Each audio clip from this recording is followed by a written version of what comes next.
All right, good evening, everyone. I will call to order this August 25th, 2022 meeting of the Temecula Public Traffic Safety Commission, and we will begin with a flag salute led by me. So right hand over your heart. I pledge allegiance to the flag of the United States of America and to the republic for which it stands, one nation, under God, indivisible, with liberty and justice for all. And roll call, please. Commissioner Ackerman? Here. Carter? Here. Maddox? Here. Richardson? Here. And Sullivan? Here. Thank you. Thank you. And do we have public comment? Yes, we have one public comment. Richard Emmerd, if you'd like to come up to the podium. All right, I think I don't need to read the statement other than to remind our speaker he has 3 minutes to address us. Correct. Very good. Okay, Welcome. Minutes. Well, I'm a longtime resident. My daughter, Amy's 48 now. She started in the 9th grade in 1989. And, I have 2 cheerleaders, granddaughters at Great Oak, and granddaughters that have already graduated college, and a grandson who played soccer. I'm a baseball guy, so soccer's okay. So anyway, I also have a credential in special subjects credential in traffic safety education, both in class and driver training. I actually had a driving school with 2 other teachers after they put it aside. So I have some expertise in that field. But there's a very dangerous situation that you need to be made aware of, and it's coming out of Quiet Meadow, which I live in the Summit. And so coming down, you guys did a great job of restriping it. Now the left lane merges, right? And that's safer and gives you plenty of time. Whereas before, you had a situation where cars would try to speed up and, it was dangerous. The worst thing, though, is the left turn lane that's going into a gated community. I've seen 3 cars use it. Now I told my wife, don't even try to merge anymore, honey. I mean, I know what I'm doing. I can actually quickly get into that left turn lane, speed up, because I can only drive 200 feet in the left turn center lane, okay? But I can cut sharply because I don't want these cars to think I'm going to hit them and cause an accident because then I'm legally responsible. It is so dangerous. Here I got no cars coming down the hill. I know they're going to be coming quick when that light changes. I got a ton of cars going in, and there's no left turn center lane to merge into. It's crazy. A left turn lane for a gated community. I've seen 3 cars use it this month. 2 going in and stopping, and 1 coming out. And here I've got to, boom. I got to go so fast. If I want to do it legally, merge into the lane that's coming, I have to just haul you-know-what. And I don't mind doing that, but it's dangerous. I don't want to do that. What if I get hit, on the left side? Okay, I'm dead. What if I get hit on the right side? My passenger's dead. What if a little kid's there and he gets killed? Even though you're not legally responsible, you're morally responsible because that's ridiculous. What does the handbook say? It says, what is the left turn center lane for? You can complete a left turn in it. The kids never got that. I said, if you want to merge, you use the left turn center lane. You complete your left turn and you wait. Now when it's open, you go. It's that simple. Here I got this white left turn arrow. I'm going, this is insane. That should be a center lane. We could both use it. And I can merge. I told my wife, don't even go there. She went to Vaughn's. I said, don't. I said, I'm coming to the traffic safety. I don't want you to get hit. She has to turn right, go to Santiago, then turn left. It's the safest thing. It's so simple. Just take your, wipe it out, with your sandblaster, and just extend the center lane. That's all you got to do. And then we can both use it, and we can merge safely. One other thing is today we were going to Home Depot, right? So I'm in the right lane, and a sign says, right lane must turn right in the arrow. Okay, well, I'm not going to break the law, but I got a lane in front of me. I got a lane right in front of me, and all you have to do is make another arrow to go. So everybody that wants to go to Home Depot has to speed up across the intersection and then change lanes. It makes no sense. If you got a lane in front of you, take the sign down, just make an arrow that's turning right and one going straight. And then one other thing on Jedediah Smith, it's a nice if you're turning left from De Portola, which is Unez, you have a nice long stretch of pretty wide road. It's very quiet. There's no bicycle lanes. I'm thinking this is the one area that the kids want, not the kids, but people on bicycles would like to use, because you're Sorry to looking at some interrupt. nice We've homes. passed the 3-minute mark. Yeah, okay. thank you But for the sharing center those. lane is really the most important thing, and please do something about it. I talked to people before, and it was the wrong people. And so it's just so simple. It'll save lives. Very good. Thank you. Okay, and I'm thank sure- you, guys. Sure staff is taking notes on that, appreciate and it. we'll have a look. Thank you. Listen, by the way, Jim Kinnister, and she was one of my students. I taught her how to drive along with Curtis All Kennedy. right. You guys know Curtis? Yeah. Okay, I taught them both how to drive. That's how long I've been around. They're great kids. very good. All right, thank you. Thank you. All right. Golden Bears forever, right? All right. Yeah. On that note, we'll go to consent calendar, and we have one item on consent calendar, which is approve the action minutes, July 28, 2022. We have a motion by Sullivan, Second? second by Ackerman, and roll call vote. Commissioner Ackerman, Aye. Carter, Aye. Maddox, Aye. Richardson, Aye. and Sullivan. Aye. Thank you. Very good. And so on to business items. Do we have speakers on business items? No, we do not. No, we don't. Okay. So our item 2 is receive a presentation on draft quality of life master plan. Good evening, Mr. Chairman, Commissioners, and staff. This is the presentation on the Quality of Life Master Plan update. This is a receive and file item, but at the end, there'll be an opportunity for you to ask questions, give input, we'll take notes, and all of your input will be gathered into a staff report that will go to the City Council in the coming weeks. So I'm Matt Peters with the Planning Department. This is Doug Svensson, our consultant with Applied Development Economics, who assisted with us in preparing the update to the Qlmp. So the agenda, I'm going to briefly describe the Qlmp update and how it's used by the city. We'll talk about the public input and our community engagement efforts to go through this update. We crafted a draft vision statement that's in the document that had not been in the previous. And then I'm going to turn it over to Doug, who's going to go over the core values and an overview of the draft, and then talk about the citizens' 20-year priorities timeline. And then we'll wrap up with next steps and your input.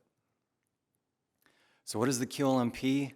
It's a broad-level visionary document. It identifies the city's core values, which make up quality of life, and then it's used in the city's budgeting process. And I think this is the key component is, if anything is going to go in the annual operating budget or the CIP, it must be consistent with the goals and objectives that are spelled out in the Quality of Life Master Plan and the core values. So that's become part of our process and our culture in working through the budget at the City of Temecula. Here's our core values. The rings are intended to identify the core values, and the overlap equals quality of life. That's in the document. The core values include a safe and prepared community, transportation, mobility, and connectivity, healthy and livable city, economic prosperity, sustainable and resilient city, accountable and responsive city government, and equity. So the 6 of the 7 core values were in the 2030 Qlmp, and there's a new addition to this update, which is equity.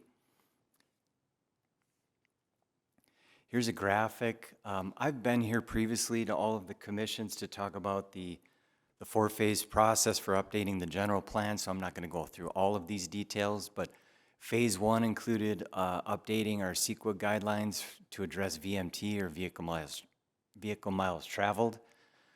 We updated the housing and public safety element. Those were adopted but are being reviewed by HCD, so I can't put a check mark next to them just yet.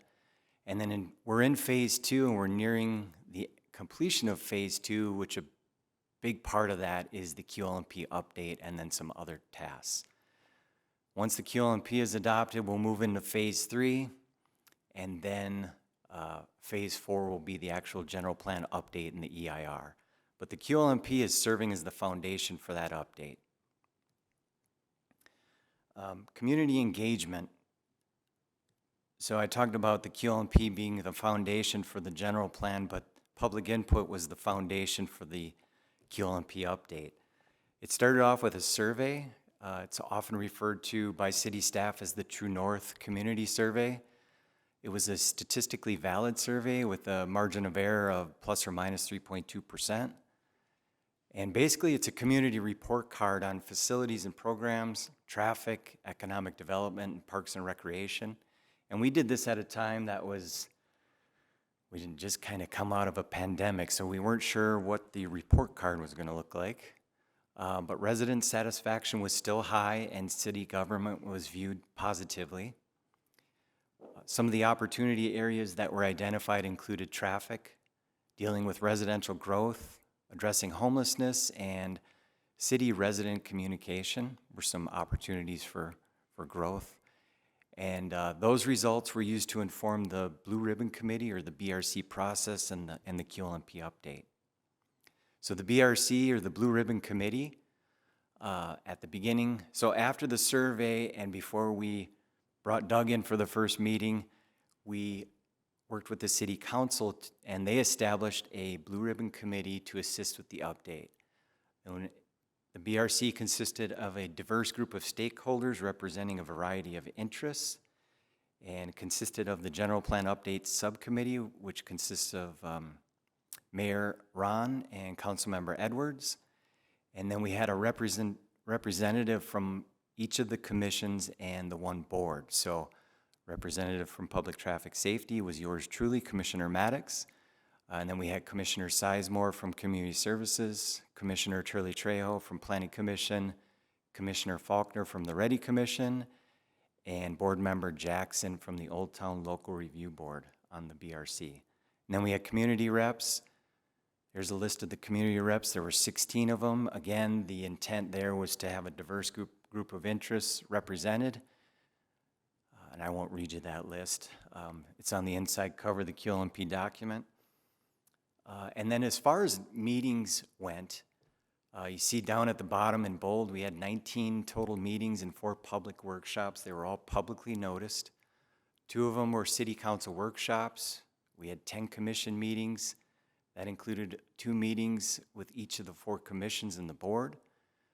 We had 2 additional meetings with the Ready Commission to develop that equity core value, 7 Blue Ribbon Committee meetings, and then 2 virtual workshops online. When we started this, we still are, dealing with COVID, but some of those people who were maybe hesitant to show up to a public meeting, we had some online workshops as well. We also did pop-up events. We had 4 Saturdays that were spent, one of them at the Sunday Farmers Market in Old Town. We were at the Somers Bend Sports Park grand opening. We attended the special games at Great Oak High School, and then we were at Culture Fest in Old Town. And then I'm actually going on Sunday to the Ronald Reagan Sports Park. There's a pump track qualifier. We're going to represent the Hike Bike Temecula, as far as the city, and then we're also going to promote the Quality of Life Master Plan and inform them of the website and some of those resources. So we're still not finished promoting the Qlmp update. We also did a survey. So in addition to the True North survey, we did another supplement, which was the Qlmp survey, and those questions were specific to the core values and specific to that process. We also did 16 total posts regarding the Qlmp update. Those are on Facebook, Instagram, and Twitter. And these statistics were gathered by our IT department, and we had all kinds of likes, comments, and shares, but my understanding is that nearly 50,000 impressions was definitely a worthy public outreach effort. We're also on the city website. We were on the very home page. There was the Qlmp button, so if you were wondering about this process and you went to the city website, we're right on the front page.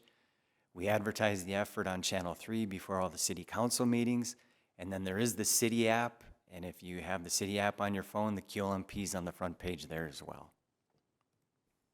We also had a dedicated website, the documents on there. All of the meetings were recorded, and you can go back and watch them. The community survey results are on there. There's a feedback button, and you could sign up for email notifications. In addition to all of that, we emailed our hand-delivered flyers to the affordable housing complex managers. We do compliance, so we wanted to inform those managers who could inform their residents to take the survey. We reached out to various nonprofit organizations. We worked with TCSD to put the survey at the Mary Phillips Senior Center, and we even put cards out at the coffee shops just to make people aware of the process. We also had business cards made, put in the city council members' mailboxes, so if they had people asking them, they could just give them a card, had a QR code on it, and they could go right to the survey or the website. And then paper surveys were made available upon request. In addition, we did a youth and young adult survey, which also led to a roundtable discussion with the Youth Advisory Committee. So we brought in pizza and found out what the 18 to 23, 24-year-old crowd was thinking. My wife works for the preschool, for TVUSD, so I gave her cards. She handed out the survey to all the people who were dropping their kids off for preschool. And then we also gave the survey to the DEI coordinator at TVUSD, and the survey went to all of those different school organizations.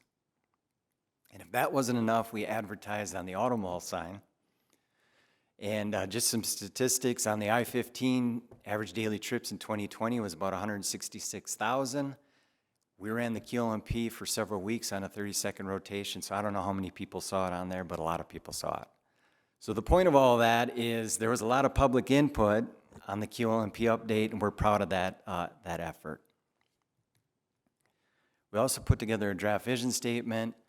Working with the BRC, and I think Commissioner Maddox can attest to this, we took the input from the BRC, all of the members, and then we were working with the General Plan Update Subcommittee to try to craft a vision statement. And the first round didn't really go very well. It was maybe too long, and vision statements can be difficult. So we worked on it. We went back to the drawing board, and we actually had a staff member put a lot of it together and based it on three things. The first, our city seal and the idea of old traditions and new opportunities, and this idea that you never regret doing it right. These are Jeff Comachero council chambers, and that's something he used to say, is you never regret doing it right the first time. And then there's something we refer to as the Temecula way, and then here's the draft vision statement. So this is in the document. With a deep understanding of our history, the city of Temecula is a community and culture on the move. We are dedicated to family, community, economic prosperity, education, health, and safety. Focused on doing it right the first time, we continue to pursue the highest quality of life for all, something we call the Temecula way. So with that, I'm going to turn it over to Doug Svensson. He's going to do a broad overview on all of the core values and the goals and objectives. And then at the end, we'll be happy to answer your questions and take your input. Thank you very much, Matt. Through all the public engagement and our work with the Blue Ribbon Committee and with staff, there were a number of themes that came out of this update, and I wanted to organize the discussion about the core values along the lines of some of these key themes that we discovered. The number one attribute that residents appreciate about Temecula through the survey work and our other input is safety. They feel safe and secure in the community and really appreciate the level of effort and resources the city invests in that. So there's a lot of focus on that topic throughout the Qlmp. There are three goals specifically in the core value under safe and prepared community that deal directly with community safety, community policing, and making sure that resources are invested in that area in particular. But also there's a whole new focus in that core value on emergency management, planning, and training. That was an area that was, in a sense, mentioned in the prior Qlmp, but there was no real substance in terms of plans and so forth. So now we've identified that the city is preparing to develop an emergency response master plan, which includes a number of sub-elements, and also is engaged with community residents to train groups throughout the community in how to respond to emergencies as they occur. And that occurs on several different levels. Some of it is literally disaster response kinds of training. Other of it relates more to neighborhood watch kinds of programs, and then others are devoted to more general first aid training and those sorts of things. So that's occurring on a number of levels. Also, in this version of the Qlmp, there's a lot of projects identified working with the fire department on upgrading fire stations and training facilities over time to really upgrade the city's capacity in that area. Another major focus was on local jobs and economic development, but particularly as it relates to younger workers in the workforce and young people coming up out of high school into the workforce and wanting job opportunities where they can stay in Temecula and not have to go elsewhere to find the kind of career opportunities that they're interested in. So one of the major areas of focus is in coordinating services from the Temecula High School District and their Career Technical Services Program and Mount San Jacinto College, as well as CSU San Marcos, to develop a more coordinated and comprehensive career technical education program, and perhaps even a physical center to house those programs. And so that's a major focus of the economic prosperity core value. But also under transportation and mobility, the idea of creating jobs that residents can work at locally to cut down on the level of commuting that's necessary, and even under equity to support a healthy economic environment for all segments of the workforce throughout the community. And as I mentioned, there was a lot of interest in youth opportunities and services, so following on the career technical education, providing recreational opportunities and programs to keep youth engaged while they're in school. In particular, trying to upgrade the teen facilities at some of the recreation centers as they're being renovated over the next coming years, and expanding the opportunities for youth and government programs. And the city has a number of those programs, including internships, and so the intent there is to try to expand those programs as much as possible. Significant focus was on adding resiliency to the Qlmp, and I mentioned earlier the emergency management response. That's one element of that, but from the standpoint of sustainability, also looking at how to develop environmental systems and resiliency in community facilities so that they can withstand climate change and other disasters that may occur. So that shows up not only in the sustainable and resilient city core value, but it resonates through the safe and prepared community core value, transportation and connectivity in terms of providing multiple transportation modes and mobility options for flexibility, and maintaining a flexible organization in city government to be able to respond quickly to unforeseen occurrences and disasters as we all experienced with COVID.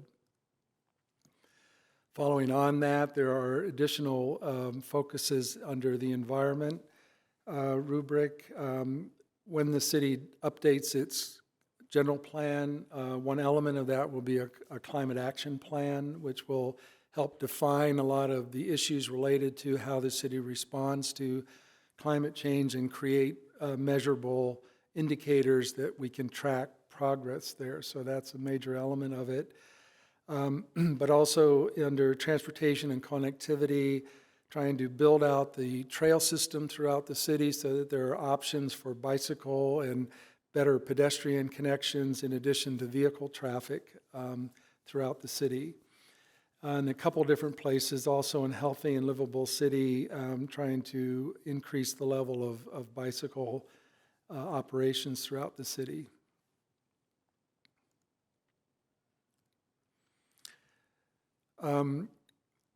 While safety was the number one positive attribute of Temecula, traffic was the number one negative indicator from citizens' responses. And so the Qlmp, of course, has an entire core value devoted to traffic and mobility. But one thing we added here is the recognition that it's a regional issue. It's not, Temecula sits at a crossroads, so you're subject to a lot of traffic coming through the community. And so initiating regional transportation discussions, not only with Riverside County, but also San Diego County, to see what can be done on a regional level to improve some of the commute conditions.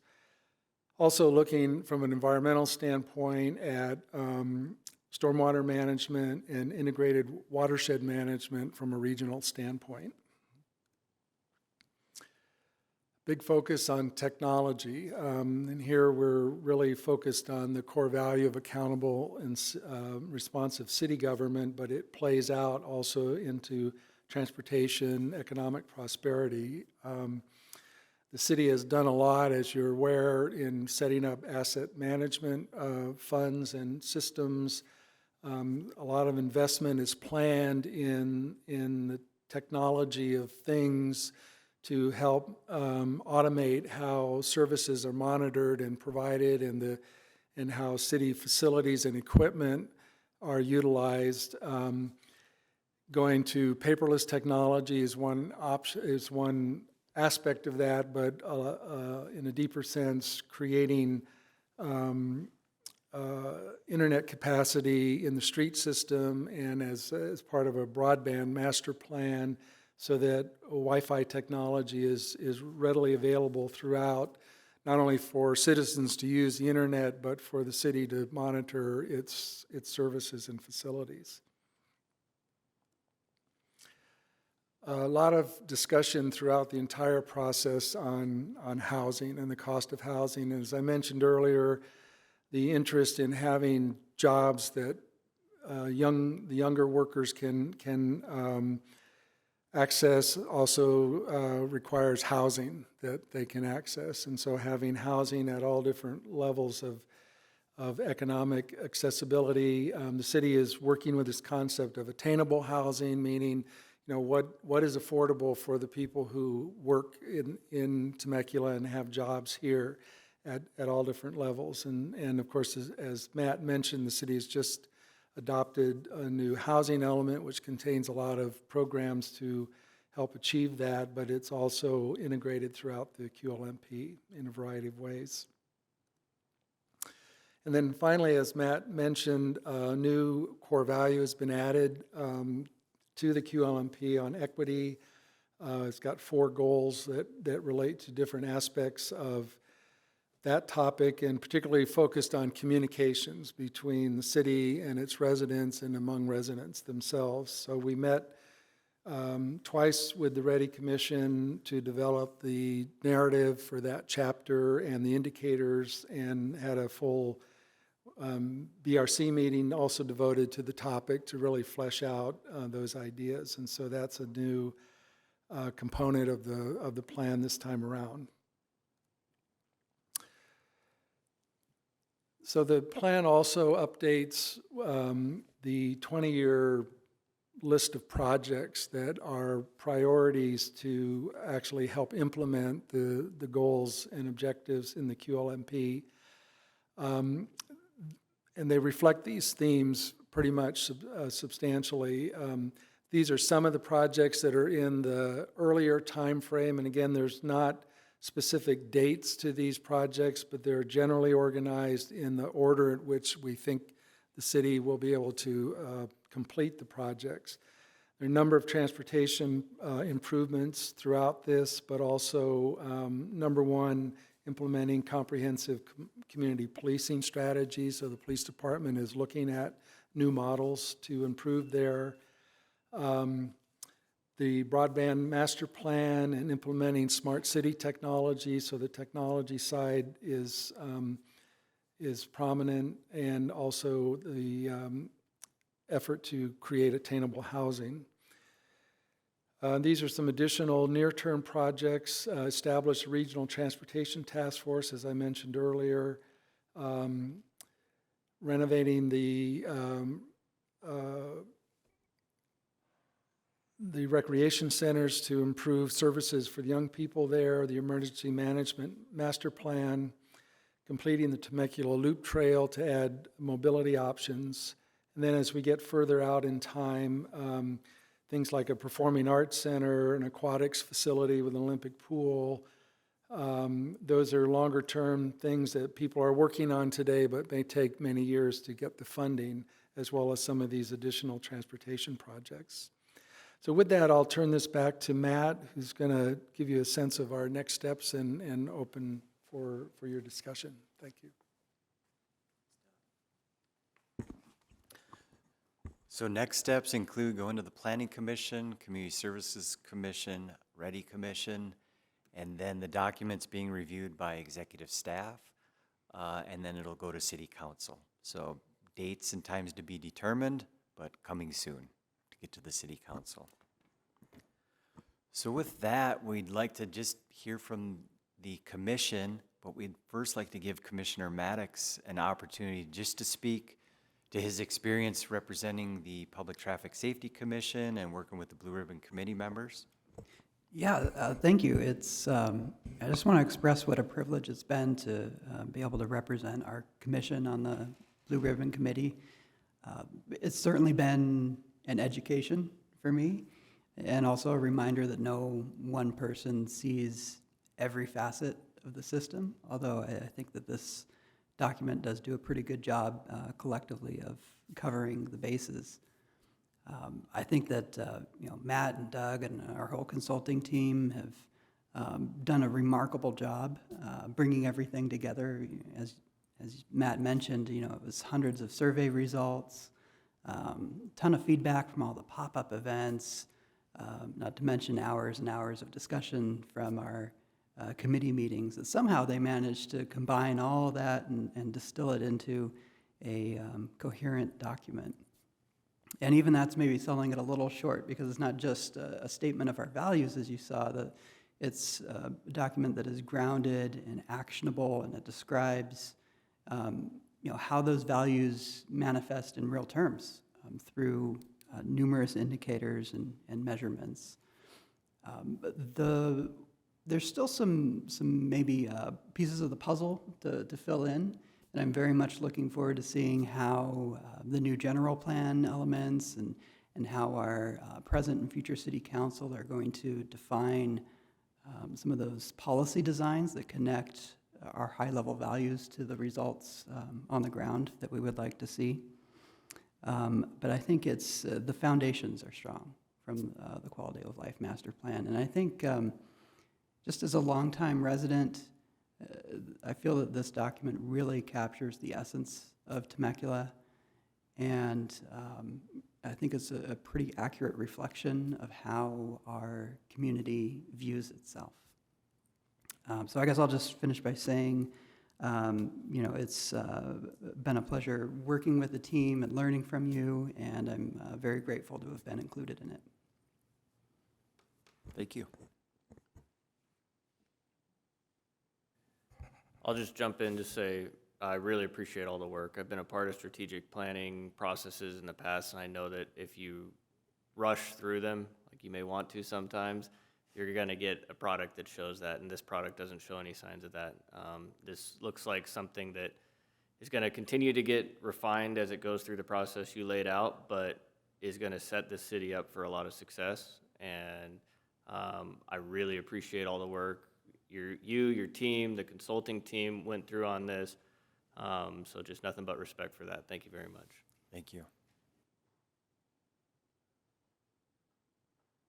Right. Just So I assume we're still calling it draft because it still has these other hurdles to go through, but I feel like it's 90-some%, so. You know what? I appreciate you saying that. We'd like to think it's about 95% complete. 95, okay. Yeah, it's going through the final paces, and executive staff's looking at it. I had one meeting with some exec staff members. We felt like an hour on 2 pages, and we crossed out one word and replaced it. So we're going through it, and we're gonna finish it, but it's really, really close. Yeah, a couple other comments. I'm excited to see the CTE support and expansion in there through Ron Marino. I've gotten plugged into CTE a little bit. I think it's a great program, and I like the concept that when you're talking about prosperity, that you're not looking at it as the scope as we're going to collect a bunch of tax revenue, but you're reaching back to how are the people we're bringing up in our community going to make their living and equipping them. So that's really neat to just see that broader vision and scope for what economic prosperity means. And I also think kind of the same, adding equity in as a value.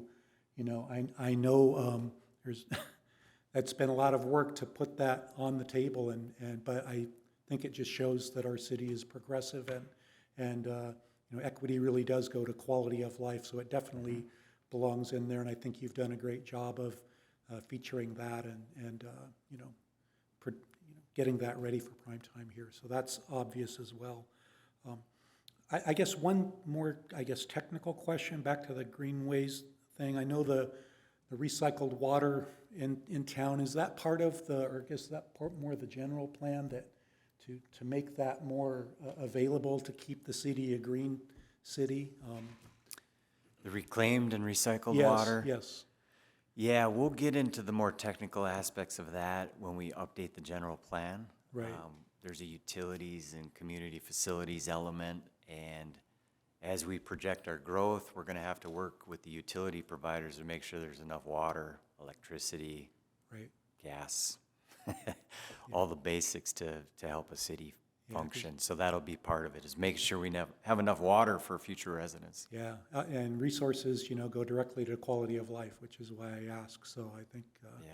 it's good. Well, I just, amazing job. Thank you both for coming and reporting to us tonight. No further questions? Say thank you. Thank you very much. And if something comes up within the, next few weeks, you know where to find me. You can send me an email. If you see something in the document or you hear something that maybe should be considered, we could still put it in there. Very good. I had one thing. It's probably obvious, but this is a living document, right? That's That, correct. I mean, as things change, like today, no gas, so, cars that have gas after 2035, if that comes to fruition, we'd have to make adjustments and everything else too. That's correct. The only constant is change, and it seems to be changing every day. But That's good. It's yeah, an excellent report, though. Thank you. thank you. All right, and that's receive and file, so no vote. So we'll go on to agenda item number 3, striping on Old Town Front Street from Santiago Road to Temecula Parkway. Thank you, Mr. Chairman, and good evening, Commissioners. This presentation is regarding proposed striping changes on Old Town Front Street. These changes that we're proposing is between Santiago and First Street and Temecula Parkway. A slurry seal project and pavement rehab is going to be occurring. It's actually occurred today. I saw them working out today, so it started today. They're going to be slurring that whole section of roadway. And as we continue to try to build out our bike network, we looked at this as an opportunity to grow our network. And we saw the wide road, so we saw this as an opportunity to perform a road diet. And that's what we're going to be presenting here today. So you can see in the existing photos that we have 2 northbound lanes, a 2-way left turn lane, and 1 southbound lane. And you can tell on the number 2 northbound lane, it's really wide, so we knew that was our opportunity there to get bike lanes. And also, having 2 northbound lanes, there's just not justified. There's not enough traffic that we saw on a daily basis. So that is the impetus for us to show you these proposed cross sections. Generally, there's 2 cross-sections. It's basically, we're going to have 6-foot bike lanes, one northbound and one southbound lane, and we're keeping the 2-way left turn lane. And that's for majority of it. And as we get closer to the southern end, we're able to include a parking lane because it's really wide out there, so we're maintaining that. What we are losing from the existing is we are losing some parking on the west side, but that parking was underutilized. No one ever parked on the street. There was plenty of parking for those businesses, near Campini's and things like that. There was plenty of room there.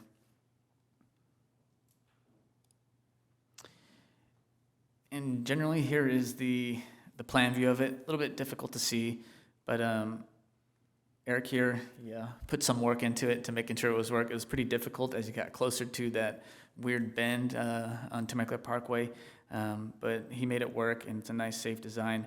One thing to note is the Caltrans right-of-way. We had to stop short of the intersection. You can see where the very last portion where it's red, that's kind of our limit where we had to stop. If we did, we would have probably proposed a little bit changing of the intersection there, some of the configuration, but we had to stop there. And with that, we'd like to receive and file this report, and we'd like the recommendation for us to complete the proposed striping as we have proposed. And that's it. Open up to questions. I guess my only question is, around town where we've got the bike lanes, even with the small buffer, it just seems better. Will that buffer be on these bike lanes, or will it be single line? It's just going to be single line. We looked at doing the buffer. We didn't have enough room to do a buffer on both sides. We could have done it on one side, but we felt like there's a lot of actual big rigs that use this road, if you notice on the dirt. So we want to have a little bit bigger lanes and to utilize that 2-way left turn lane. We went a little bit bigger, but we couldn't fit it. Very good. That's the only question I had. Anyone? I had one real quick. If we can put up the slide with the red lines you had real quick. Sure. I was just trying to identify on there where the proposed parking would start. Is it just where we see on that top picture, the second line coming across? On the bottom of that picture there? Yeah, it's hard to see it on the map, but I believe it widens out. If you look at that middle view, you see that Right. big collection of cars right there. That's about where the dirt area ends and the road starts widening out. Okay. That's where the proposed parking shoulder would be. Okay, so there would be no parking about halfway down, give or take, roughly, right?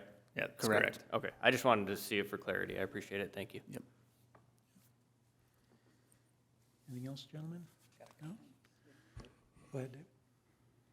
Yeah, there was an idea that was brought up at the last meeting of the Old Town Steering Subcommittee, and it also ties into one of our quality of life core values, and that's this idea of how we can provide more connectivity between Uptown and Old Town and South Old Town. So I'm really happy to see this project in front of us tonight because I think it's taking a big step in that direction.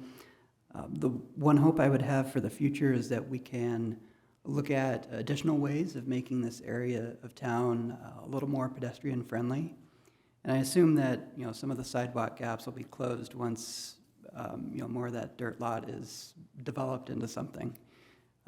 It's also a pretty long stretch of road without any real pedestrian crossing. So I just want to make sure that we keep that pedestrian perspective in mind once there's more development in that area to support it. But for today and for what we're looking at now and what we can effectively accomplish there today in conjunction with the pavement maintenance, I think it's a pretty solid plan. So thank you. Thank you, sir. That's a receive and file, so we can go on to item 4, no highway patrol, so item 5, fire chief's report. Good evening. Good evening, everyone. My name is Mike Ballinger. I'm the new battalion chief here in the city of Temecula. For those I have not met yet, looking forward to meeting you and working with all of you. Come aboard. Thank you. The fire chief's report doesn't have too much for it for this month's activity stuff. We had 68 false alarms, or unfounded fires. So they might have been ringing alarms, malfunctioning alarms, but there was no fire. A medical alarm, 650 roughly, 42 public assist. Other fires at 8, and the wildland vehicle fires at 8 also. And those two numbers, just over a dozen.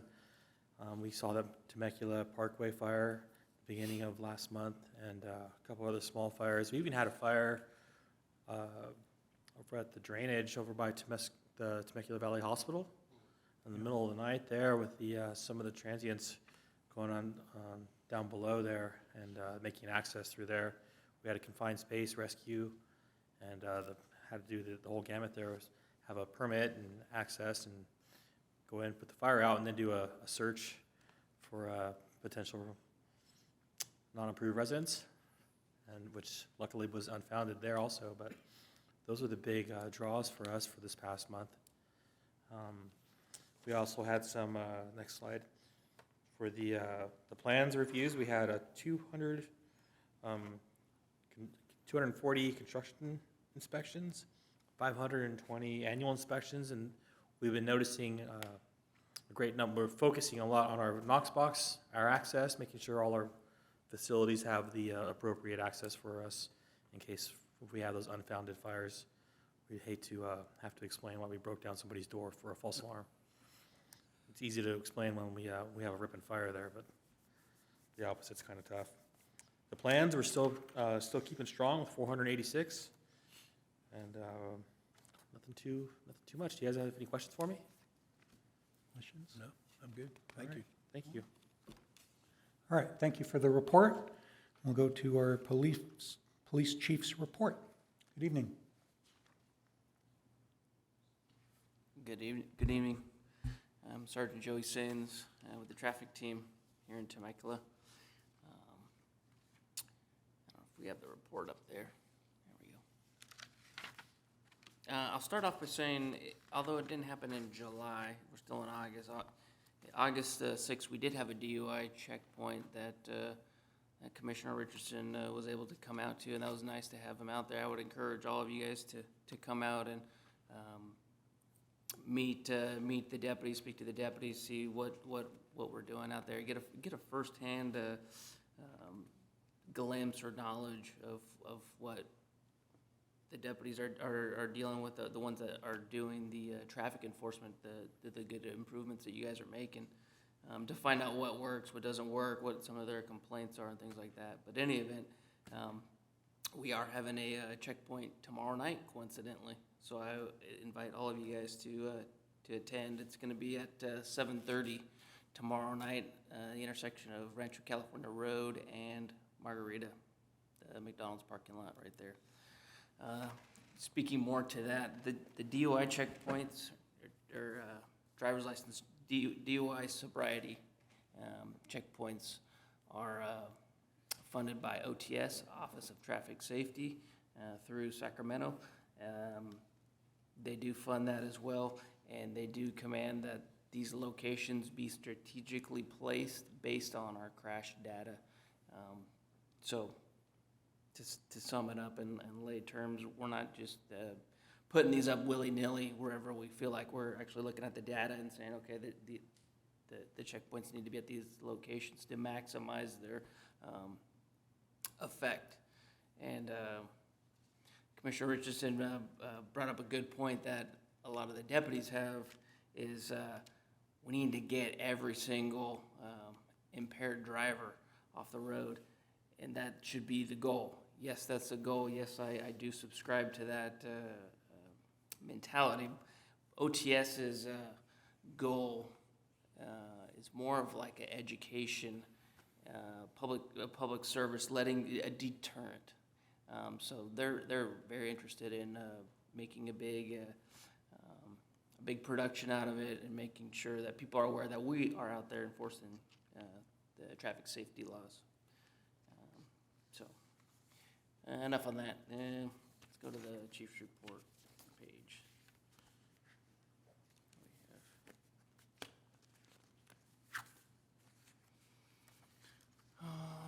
Self-explanatory hazardous citations, just shy of 800. That would be like speeding, stop signs, things like that. Non-hazard citations, 115. Seatbelts, 18. Cell phones, that's my personal pet peeve, being on a motorcycle every day. Just shy of 300. Parking citations, 147. The parking citations, I will add, if you guys don't know on the commission, they usually, typically, always are handled administratively with the city citations. And I do appreciate that. That's takes ease of adjudicating those, that they come to me. Warnings, 161 warnings. Total citations issued, 1,222 citations for the month of July.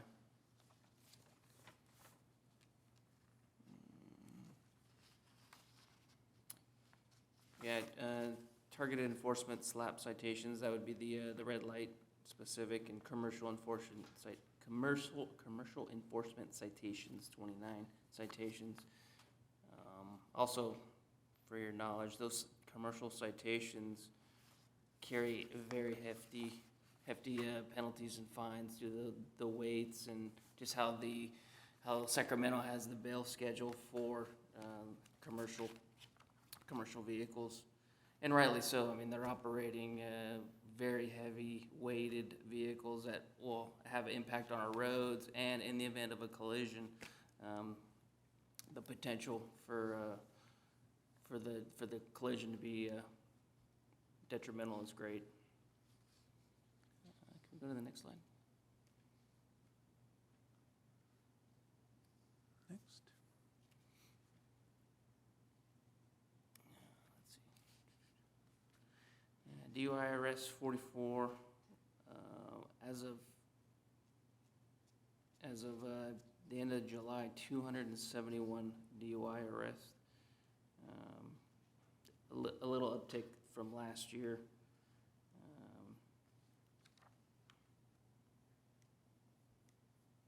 Yeah, and then no checkpoints were done in July, like I just mentioned, the one at the beginning of August. We had 1 DUI sweep and 1 target enforcement saturation. Again, those are OTS funded.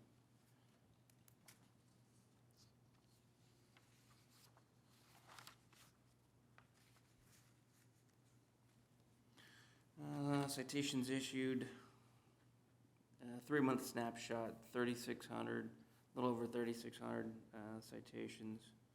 Non-hazardous, 511. Click it or tickets, seatbelt, just shy of 100. And distracted driver, 1,166. The parking citations, 394. Written warnings, 573. Red light tickets, 204. Commercial enforcement citations, 75. Non-injury collisions in the last 3 months was 87, specifically 27 for July. Injury collisions for the last 3 months, 59, 20 for July. And DUI arrests, 44, 120 in the last 3 months. If you look at these, the numbers, specifically the citations for the hazardous violations, you'll see a dip for July. Don't be alarmed. July, I think half of the motors were on vacation. I was on vacation for the whole month of July, actually. So that's probably why the numbers are low. Yeah, next slide. There's one. Uniform crime report. Not sure this is the venue for the basic, the UCR report, homicide, sexual assaults, robberies. Wow.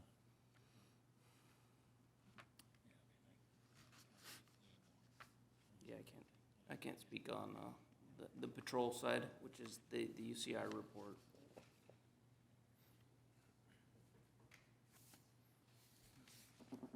And with that, I would submit, unless you guys have any questions for me. Questions?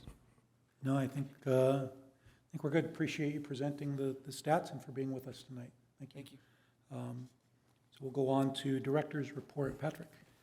Yes, a few things to update you on. One, so we completed what we call the interim restriping on Inez Road. So we did the slurry seal and then restriped that to get the 2 northbound lanes from Santiago to Rancho Vista, and that's what the gentleman that was speaking here was referring to. And so we have been making some refinements in that striping, so we'll look at that area that he had mentioned. We've got our annual residential slurry seal project underway, and that includes the Paloma del Sol and Paseo del Sol neighborhoods. So those entire neighborhoods will be getting slurry sealed, and the South Front Street segment is being added to that project, so that'll be done, and that'll be the striping that you saw here just a little bit ago. And then we've also got a resurfacing project for the Meadowview neighborhood, and we're using what we call the ARAM treatment, which is an asphalt and a chip seal and a slurry seal that'll be done on all those streets in Meadowview. And those will be done within the next 2 or 3 months, both of those projects. Save the date here for you, and that's for a ribbon cutting on our Sangratudis Creek Interconnect project. So the new pedestrian bicycle trail between Inez Road and Murrieta Creek. And so that is date for that is at least tentatively, and we're going to lock that in here real soon. October 1st will be the date for that event.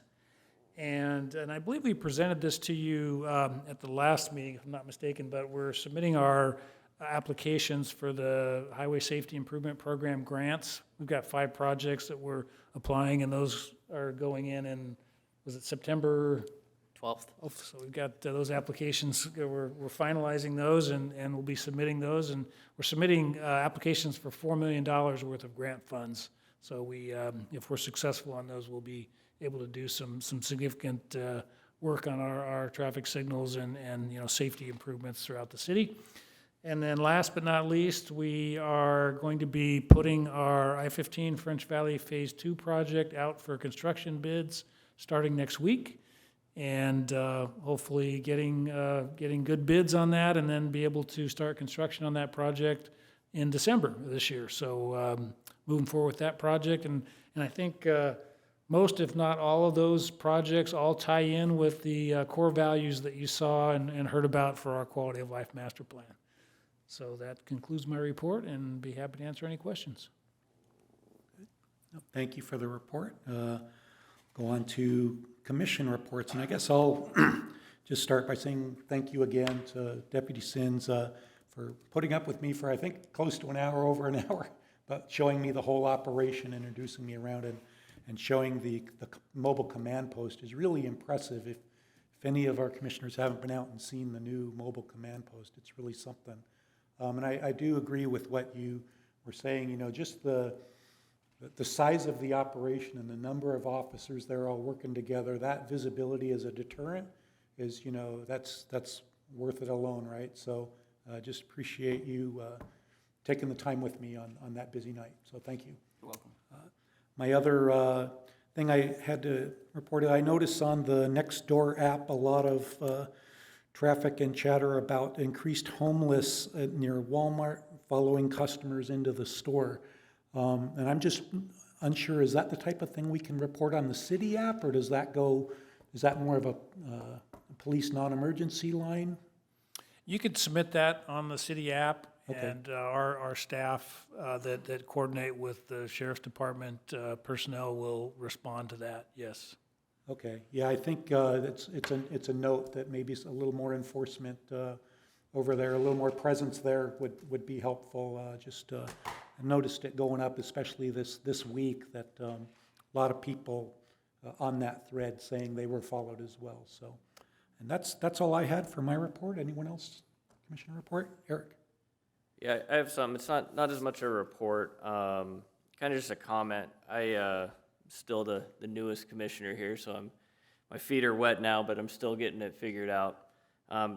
And this last month, one thing was kind of eating at me, and I did a little research. So I just wanted to make a comment, and hopefully we can address it moving forward. But, we are the Public Traffic Safety Commission, not just the Traffic Commission. And I feel like a lot of our reports, and I think our Public Works team does an excellent job, absolute outstanding job, presenting, justifying, qualifying everything that's presented to us. However, the public safety side, I don't feel like the reports are directed towards our founding documents and what we're asked to do. And I actually looked it up, the resolution that founded us back in '95, and one of our duties is to be kept informed and review matters relative to the law enforcement and fire protection services to ensure that the level of services being provided are commensurate with the city needs. So I would just encourage us as a commission and for those reporting out to us to take that to heart, that if we don't get that right information that we need, not strictly traffic related, but related to everything, law enforcement and fire protection in the community, we can't do our job appropriately here. So, Chief, welcome. I would encourage you to have future reports include things like deployment analysis, like response time analysis, so we can determine if the deployment we have in our city is appropriate. And from the law enforcement side, a more focus on all of the law enforcement, not just the traffic, is something that I would appreciate as a commissioner to help me do my job. So again, not to take anything away from the work that has been done, I would like to see us focus more on the entire aspect of what we're asked to do. So that's it for me. I appreciate it. And along those lines, it was mentioned tonight that there is an emergency planning effort going to be ramping up here, and I think I echo your concerns, and I think our collective desire to be engaged with that emergency planning so that we can have influence there where appropriate. We've got fire sitting here every meeting, but we would welcome that opportunity if we can make that happen. Yes, and that, we have a staff person now that's their full-time role is to oversee our emergency response programs. His name's Michael Alford, and if you'd like, I can maybe invite him to come to an upcoming meeting and present to you what his role is and the things that he's working on also. We would appreciate that very much. Okay. Thank you. Okay, gentlemen? I just agree with your comments totally. It's something we've been slowly trying to work towards, and it's been slow but steady, lots of improvement. So yeah, and regarding the emergency plan, I was the first civilian that ever graduated from the FEMA Academy, so I have that background, and I would like to participate for sure. Been sitting them next to him for years, never knew he's FEMA guys. So you have a lot of experience up here that's just scratching the surface. Very good. Anything, Skip? No? All right, if no one has anything further, I will adjourn this meeting of the Public Traffic Safety Commission. We'll see everybody again September 22nd here at 6 o'clock. Good night.